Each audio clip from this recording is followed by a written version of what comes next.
are Daled Gimel. Builder's crowbar and a carpenter's pick are tame. Tent pegs and surveyor's pegs are tame. A chain of surveyors is tame, but a chain used for wood is tahor. A chain of a large bucket is tame up to 4 tefachim, and a chain of a small one is tame up to 10 tefachim. A sand of blacksmith is tame. A saw whose teeth one set into the door space is tame, but if one turned it upside down, it is tahor. And all covers are tahor except that of a boiler. The tame parts of a wagon are as follows: the metal yoke, the crossbar, the tips that are designed to accept the straps, and the iron under the neck of the animal. The pulling ring, the harness, the plates, the clap of the hook, and the nail that connects parts together.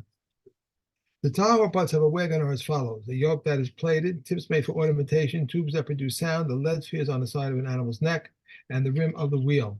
The rim of the wheel. The metal sheets, the plating, and all other nails are tahor. The metal shoes of animals are tame, but they made of sham, they are tahor. At what point does a sword become susceptible to tuma? When one polishes it. And a knife becomes susceptible to tuma when one sharpens it. Okay. Okay. Kisoi teni. Metal cover of a teni is a kind of a basket. She'asabo mara. And normally the lid, we've said lids are tahor until unless they're being used as a container. Now, this one is being polished up and used as a mirror. Rabbi Yehuda metaher v'chachamim metamin. So the general consensus is that it does become a new kli. Although Rabbi Yehuda says that this is not. It's still chiefly being used as a lid and only partially as a mirror. So Rabbi Yehuda says it's still tahor, but the chachamim argue that it is transformed into a proper utensil. Didn't we say that the cover, if it's not, so once it's polished, it becomes tameh? Did we say that? Once it with a mirror. No, just a regular cover, pot on a cover. Has to be pot. So no, a pot. We spoke about a pot. A pot is only considered tameh once it's been finished. Not while it's in process. But we're talking here about the lid, and the lid intrinsically is tahor, unless it gets polished to be used as a mirror, according to Chachamim. Okay. Now, while we're talking about the mirror, if the mirror broke, if it doesn't show the greater part of the face, it's tahor. It's not useful. Okay, unless you're Harry Potter looking for help from Dumbledore. Right. Okay. Play matechos mitamin umitarin shivurin. Metal utensils. Okay, this is, you got to look in the subtleties over here, because the wording is not 100% clear about it. But metal utensils contract tumah and become tahor when broken, according to Rabbi Eliezer. Rabbi Yeshua mer einan mitarin ela shalemin. They only become tahor when intact. Okay, so now in order to understand what they're talking about, let's just go ahead into the rest of the Mishnah, because we want to understand. Just before we carry on, just a reminder: when you have a kli that has become tameh mace, it needs to go through the sprinkling from the paraduma on the 3rd day and on the 7th day, and then it goes to mikveh. Right. Then after Harav Shemesh, it becomes tahor. Okay. So now, what happens over here? We're talking. The case that we're talking about is it possible for a kli to have its tahara shortened? And we'll see that Rabbi Eliezer says it is possible. Ketzad hiza aleihen. So you had a kli mateches that became tamei mace, and on the 3rd day it got sprinkled. Nishperu yom bo bayom. The kli got broken on that day. Hitichan, and then he took it to have it repaired, and it was welded fixed. B'chazar v'hiza aleihen sheinis bo bayom, and he sprinkled on it again a 2nd time on that day. Hare elu tahorin divrei Rabbi Eliezer, and then he took it to mikveh. Straight away, it's tahor, says Rabbi Eliezer. Now, just take a look at the mechanics of what's happening over here. First of all, midoraisa, just on the doraisa level, if a metal kli breaks and then you fix it, it's still tahor. Mm-hmm. But we said that with metal keilim, there's a gezerah derabanan that it returns to its original tumah, because there are 3 different reasons that were given in that Mishnah as to why why it returns to its original tumah. And Rabbi Eliezer is holding that it's so that people don't forget, the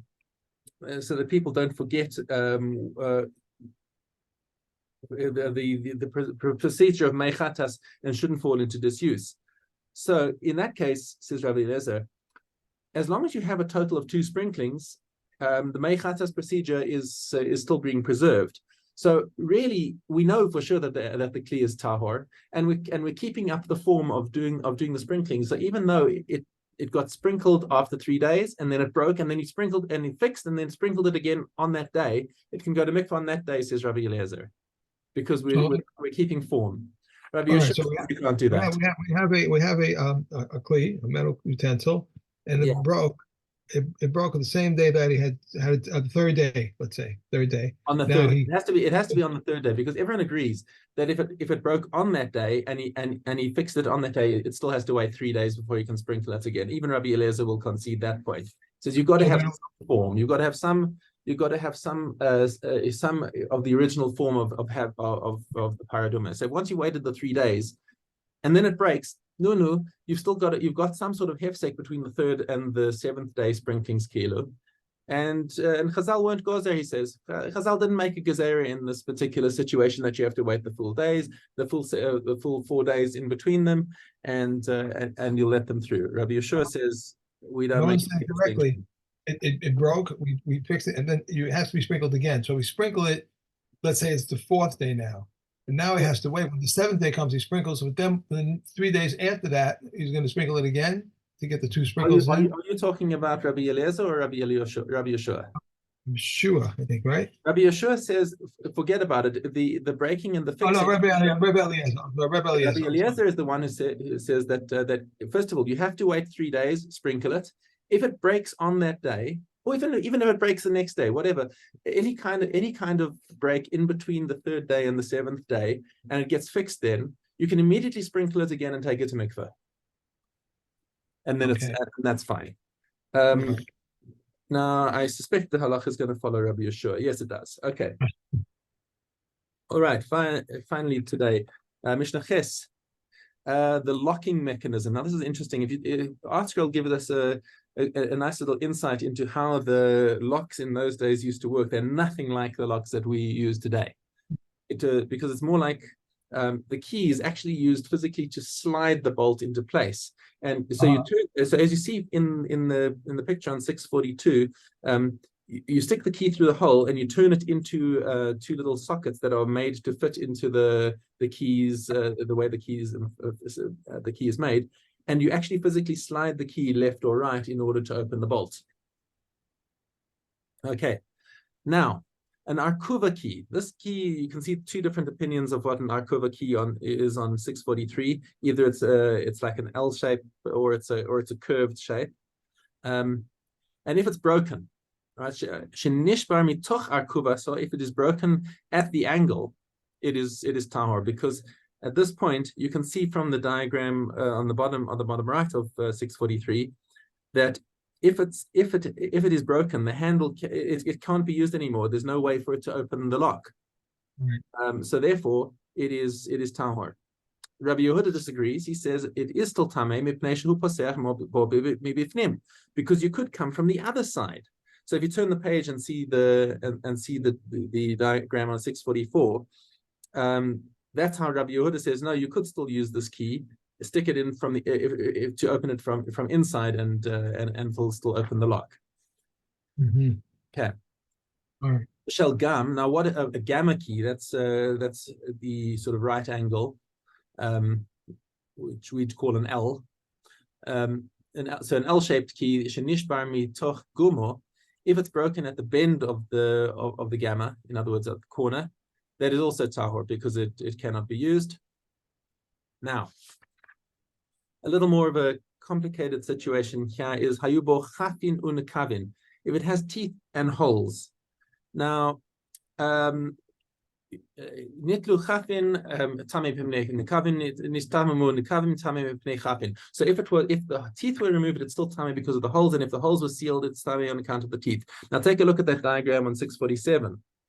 you can see that these two different mechanisms of how the pins lock the bolt into place. Either through teeth on the left-hand side, if the teeth go up and push the pins up out of the way so the bolt can slide, or else it's got holes that it uses to push up to exactly the right level, so that the pins get pushed up and again free the bolt. So both of them are functional parts of the key.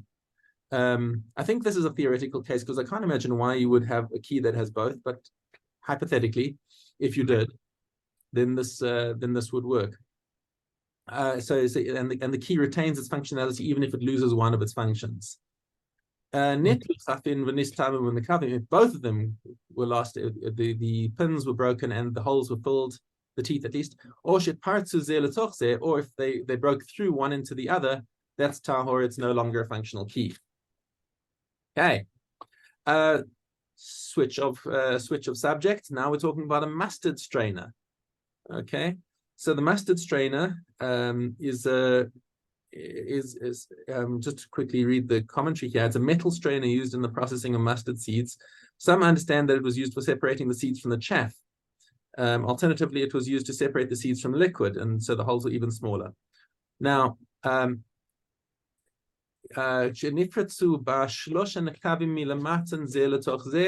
so if three of its holes at the bottom broke one into the other and it becomes tahor, it's no longer usable for its original function. In the upper case, and the grinding funnel of metal is tameh. What's this grinding funnel? So the grinding funnel, this funnel is wide on top and narrow on the bottom, is used to control the flow of grain into the millstone. So its upper end would be loaded with large amounts of grain, which would come out slowly from the lower end into the mill for grinding. Okay, when made of metal, this type of funnel is susceptible to tumah. If it had not been made of metal, it wouldn't be, because it doesn't have a receptacle. Okay, but this is considered a significant component, and it has its own independent name. So even though it doesn't have a receptacle, because it's a metal kli, it is also susceptible to tumah. Okay. All right. Kazara. Yud Aleph Zion. A horn that is curved is tummy, but a straight horn is tahor. If its mouthpiece was made of metal, it's tummy, and regarding its bell, Reb Chafrin rules a tummy, with a tummy rules a tahor.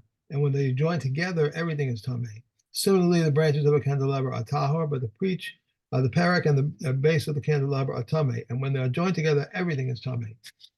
A helmet is tummy, but the cheek guards are tahor. The cheek guards have a receptacle for water, they're tummy. All implements of war are tameh, a kidden, a spearhead, greaves, and a coat of mail are tameh. All women's jewelry is tameh, a city of gold, chokers, earrings, and finger rings, a finger ring, whether it has a signet or does not have a signet, it nose rings. Regarding a choker whose beads are of metal and strung on a linen or wooden thread, even if the thread snapped, the beads are tameh, since each one is by itself a utensil. Regarding a metal thread that was strung with beads of precious stones, pearls, or glass, if the beads broke and the thread alone remains intact, the thread is a tameh.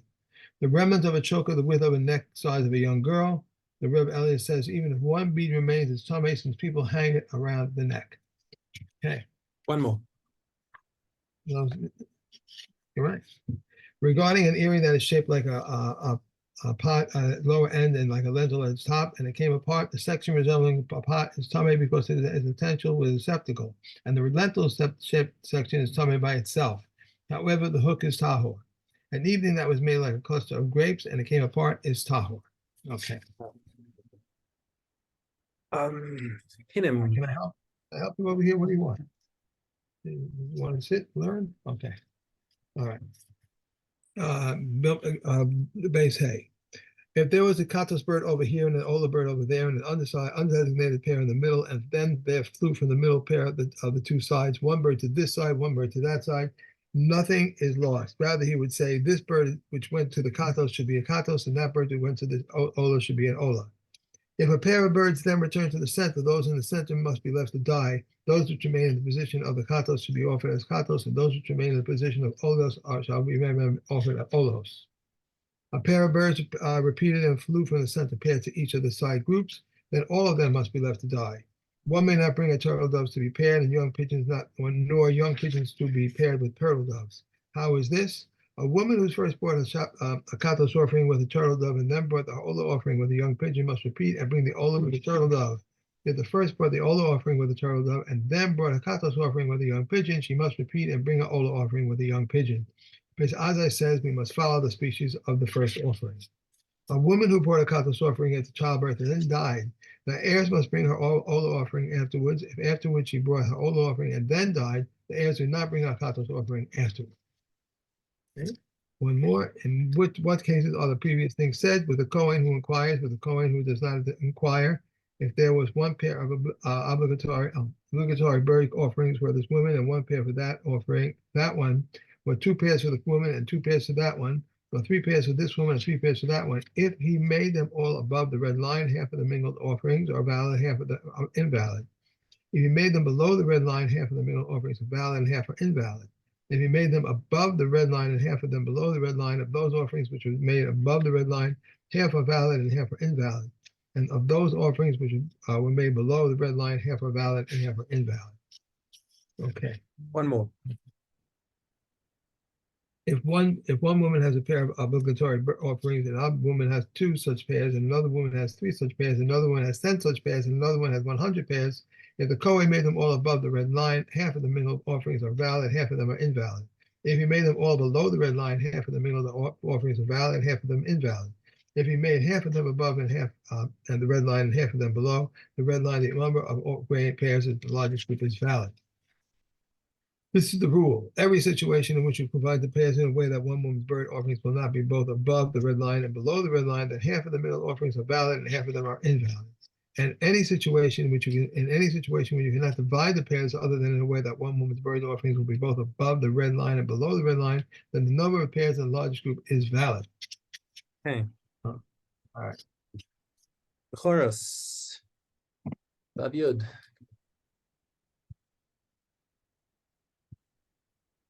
Keilim ben Antignio says if he has a wart on his eye, or the bone of his foreleg or hind leg is notched, and the bone in its mouth is split, or the one eye is large, one is small, one ear is visibly large, and one is small, it's a blemish. But not if it must be measured. Rabbi Yehuda says also if one of his testicles is twice the size of the other, but the comment did not concur with him.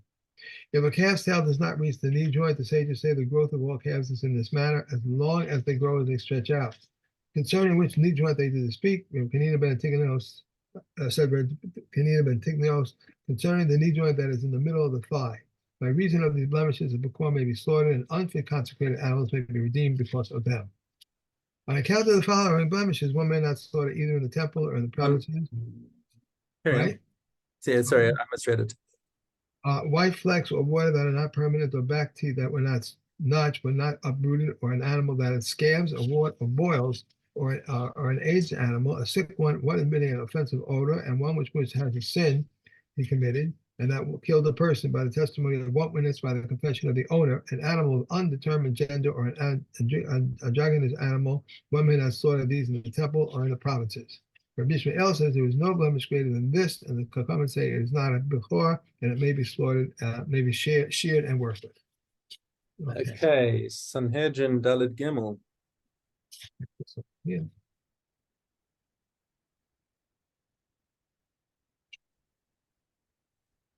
The Sanhedrin was seated in the shape of a semicircle, threshing floor so that they would see one another. Two judicial scribes stand before them, one to the right, one to the left, and they record the words of those who defend and those who convict.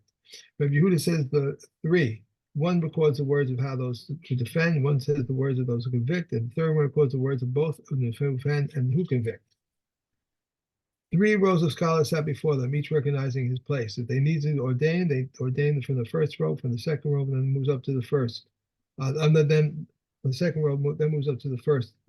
One from the third row moves up to the second, and they choose one from this congregation and sit him in the third row.